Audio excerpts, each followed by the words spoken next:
Hello guys, good afternoon. Ayan, today's video is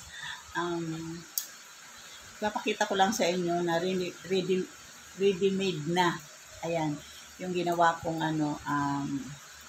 fish nugget. Ayan. So bumili ako kanina doon sa short video ko guys na maliliit na isda. Actually, ang ginawa ko doon is fish nugget. Ito yun, no? Fish nugget. At ito naman yung luto na. Ayan. Hindi ko na pinakita kung paano, pero i-explain ko guys yung paano ko ginawa yung itong fish nugget. Ayan. Medyo mura kasi yung isda. Perfect.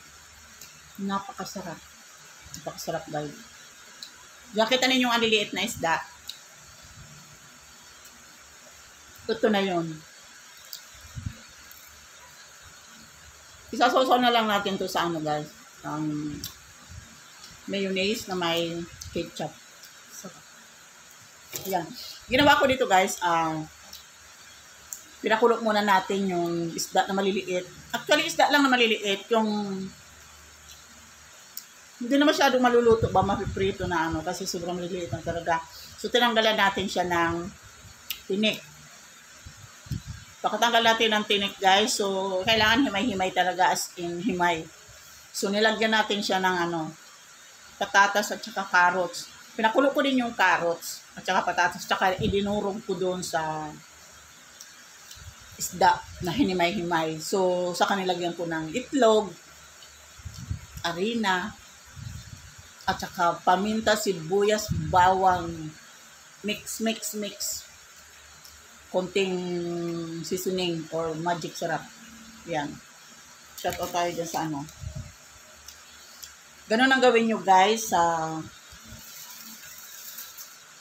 isda. Kung si Sid kasi hindi kumakain ng ng isda. Kailangan ganituhin ko pa ng isda. Ibinipisyo kong maganda. Mabuti. Ayan.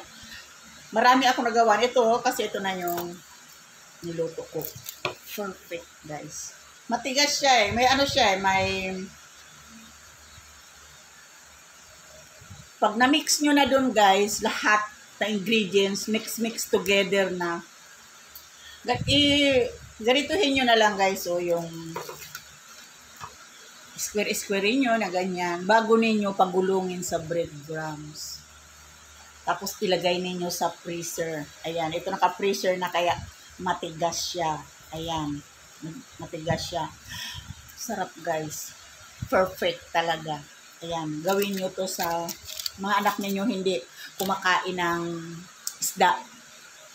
Gawin niyo to guys. Ang sarap. Fish nugget. Perfect. Ito yung kaninang short video ko na pinakulot ko yung isda. Yan, ito ho yun, ito. Ito yan. Ayan, so maraming maraming beses na ito maluluto. Hopefully na magustuhan ni Sid kasi lagi na akong gagawa nito. Bukod sa medyo mura ang isda ngayon, hindi naman totally kamurahan, pero palibasa maliliit siya. Medyo mababa. So, ganito ang gagawin natin. Ayan guys, fish nugget. Ayan. Ito yan guys.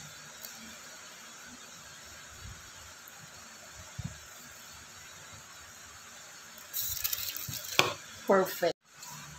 Transfer na natin dito kasi konti na eh. Ayan.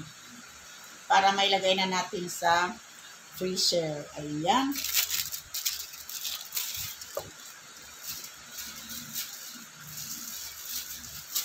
Open natin para mailagay natin sa freezer. Ayan.